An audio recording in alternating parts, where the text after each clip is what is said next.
दोस्तों नमस्कार, स्वागत है आप सभी का एक बार फिर से। चलिए जानते हैं मध्य प्रदेश की ताज़ा खबरों को, लेकिन उससे पहले अगर आपने अभी तक इस चैनल को सब्सक्राइब नहीं किया तो सब्सक्राइब कर लें, जिससे कि आपको मध्य प्रदेश की ताज़ा खबर रोजाना मिलती रहे। सबसे पहली और बड़ी खबर, मध्य प्रदेश में पिछले 24 घंटे में कोरोना के 65 नए केस मिले हैं और इनमें भोपाल में सबसे ज़्यादा 17 केस मिले हैं, जबकि ग्वालियर में 13, इंदौर में 9 और सागर जिले में 11 लोग संक्रमित मिले हैं। राजगढ़, खंडवा, आगर मालवा, सतना, सीहोर और रायसेन में भी कोरोना के मामले सामने आए हैं। 42 मरीज रिकवर किए गए हैं, लेकिन प्रदेश में अब भी 369 एक्टिव केस हैं। इससे पहले प्रदेश में कोरोना के 107 नए मरीज मिले थे और इनमें से 44 मरीज भोपाल के ही थे।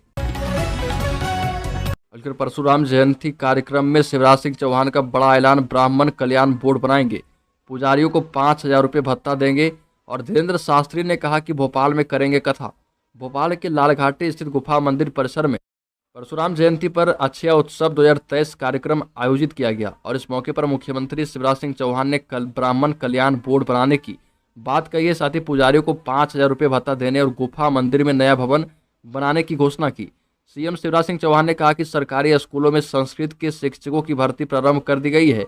प्रदेश के सरकारी स्कूलों में 3,547 संस्कृत शिक्षकों की नियुक्ति की गई है और साथ ही साथ राज्य में जितनी जमीन मंदिरों के नाम है उनको कलेक्टर नीलाम अब नहीं करेंगे, बल्कि उनको पुजारी ही नीलाम कर पाएंगे। बल्कि राज्य के खंडवा जिले में 4 साल की मासूम बच्ची से दुष्कर्म और हत्या के प्रयास के मामले में स्पेशल कोर्ट ने आरोपी को फांसी की सजा सुनाई। कोर्ट ने इस मामले में कड़ा रुख अपनाते हुए स्पष्ट कहा कि आरोपी को तब तक फांसी पर लटकाया जाए जब तक कि उसकी मौत ना हो जाए। विशेष न्यायाधीश प्राची पटेल ने टिप्पणी में कहा कि पीड़ित बच्ची की अदम्य इच्छा शक्ति एवं जिजीविषा के कारण ही वह जीवित रही है, वरना आरोपी ने पीड़ित की हत्या करने में कोई कमी तो छोड़ी नहीं थी। मध्य प्रदेश के इतिहास में बड़ा फैसला, मध्य प्रदेश में अब नहीं दिखेंगे डीजल रेल इंजन, 100% इलेक्ट्रिफिकेशन पूरा। प्रधानमंत्री मोदी का 24 अप्रैल को रीवा दौरा है और वहां पर एसएएफ मैदान में आयोजित होने वाले राष्ट्रीय पंचायती राज दिवस के दिन मोदी 7,573 करोड़ की योजनाओं का शिलान्यास करेंगे। वहीं दूसरी तरफ रेलवे को भी कई सौगात देंगे। तैयारियों के लिए रेलवे स्टेशन का रंग रोगन शुरू कर दिया गया है। साथ ही साथ इस दौरे को लेकर पश्चिम मध्य रेलवे के आला अधिकारी एक पखवाड़े से रीवा में डेरा जमाए बैठे हैं।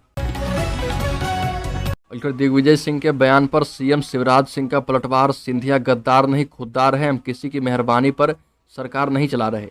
पूर्व मुख्यमंत्री दिग्विजय सिंह के केंद्रीय मंत्री ज्योतिरादित्य सिंधिया पर दिए बयान से एमपी की सियासत में उबाल जारी है। अब मुख्यमंत्री शिवराज सिंह चौहान ने दिग्विजय सिंह पर पलटवार किया और कहा कि सिंधिया गद्दार नहीं बल्कि खुददार हैं।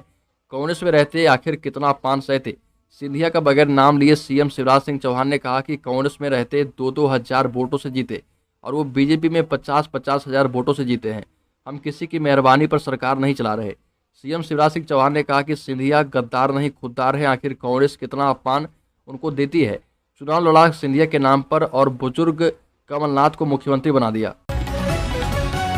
उत्तर प्रदेश में सरकार की हालत खराब, विपक्षी नेता गोविंद सिंह ने दिया बड़ा बयान। प्रदेश में सरकार की हालत खराब है और बीजेपी की नाव अब डूबने वाली है। यह बात नेता प्रतिपक्ष एवं कांग्रेस के विधायक गोविंद सिंह ने कही और उनके साथ पूर्व मुख्यमंत्री दिग्विजय सिंह के पुत्र एवं राघोगढ़ से कांग्रेसी विधायक जयवर्धन सिंह भी मुख्य रूप से मौजूद थे। प्रतिपक्ष ने कहा कि आने वाले चुनाव में कांग्रेस को जिताने के लिए पूरी मेहनत एवं ईमानदारी से कार्य करें। इसके साथ ही वहां कांग्रेस कमेटी के ब्लॉक अध्यक्ष मनोज सोबरन सिंह सिकरवार भी मौजूद थे।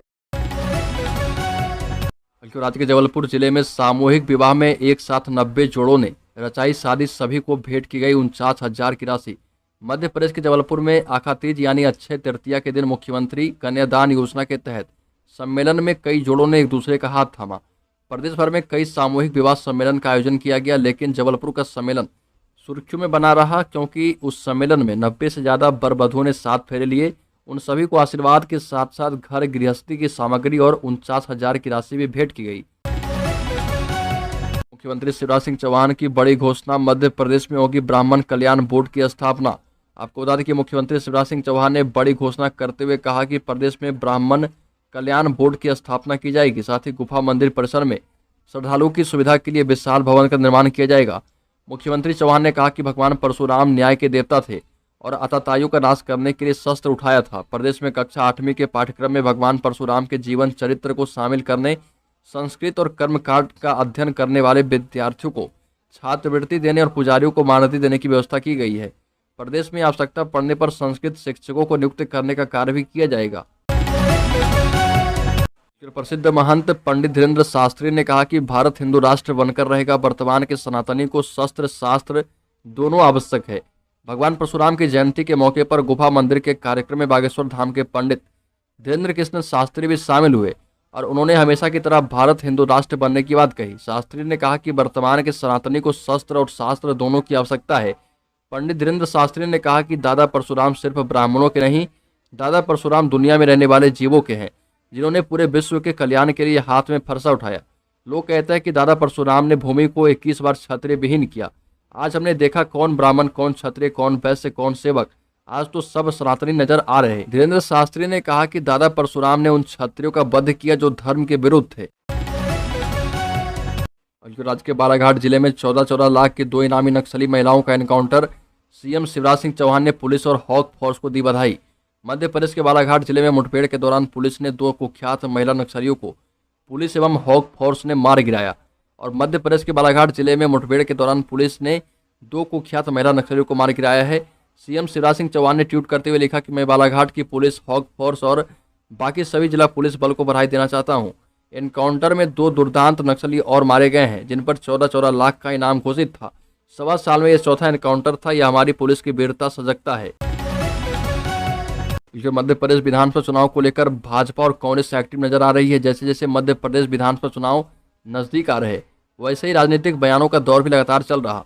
एक तरफ बीजेपी के नेता कांग्रेस पर हमला बोलते हैं, तो दूसरी तरफ कांग्रेस भी भाजपा पर हमला बोल रही है। बीते दिनों पूर्व मुख्यमंत्री दिग्विजय सिंह ने ज्योतिरादित्य सिंधिया के लिए कहा था कि मैंने महाकाल से मांगा है कि कांग्रेस में कोई दूसरा ज्योतिरादित्य सिंधिया पैदा ना हो। वहीं उनके इस बयान पर मंत्री तुलसी सिलावट ने दिग्विजय सिंह को लेकर विवादित बयान दिया और कहा कि दिग्विजय सिंह कांग्रेस के कोरोना हैं। मंत्री तुलसी सिलावट ने कहा कि कांग्रेस वैसे ही नेतृत्वहीन पार्टी है, दिग्विजय बची खुची कांग्रेस का भी बंटाधार कर देंगे। कमलनाथ का शिवराज सिंह चौहान पर बड़ा हमला, कहा कि सीएम ने किसानों की खुशी छीनी है, प्रदेश का सत्यानाश कर दिया। और नर्मदापुरम पहुंचे कमलनाथ ने बीजेपी पर हमला बोलते हुए कहा कि बीजेपी में दाल में काला नहीं, पूरी दाल ही काली है। अब की बार बीजेपी सरकार को उखाड़ फेंकना है। पूर्व मुख्यमंत्री कमलनाथ मालवा पहुंचे, जहां पर उन्होंने परशुराम जयंती के अवसर पर भगवान परशुराम का पूजन अर्चन किया। कमलनाथ ने मीडियाकर्मी से चर्चा करते हुए मुख्यमंत्री शिवराज सिंह चौहान और बीजेपी सरकार पर एक बार फिर से जमकर हमला बोला। साथ ही कमलनाथ ने पुराने दौर को याद करते हुए कहा कि नर्मदा मैया का नगर है और यहाँ 45 साल पहले मैं हजारी लाल रघुवंशी के साथ आया था। सिवनी मालवा और हजारी लाल रघुवंशी की यहाँ जोड़ी थी।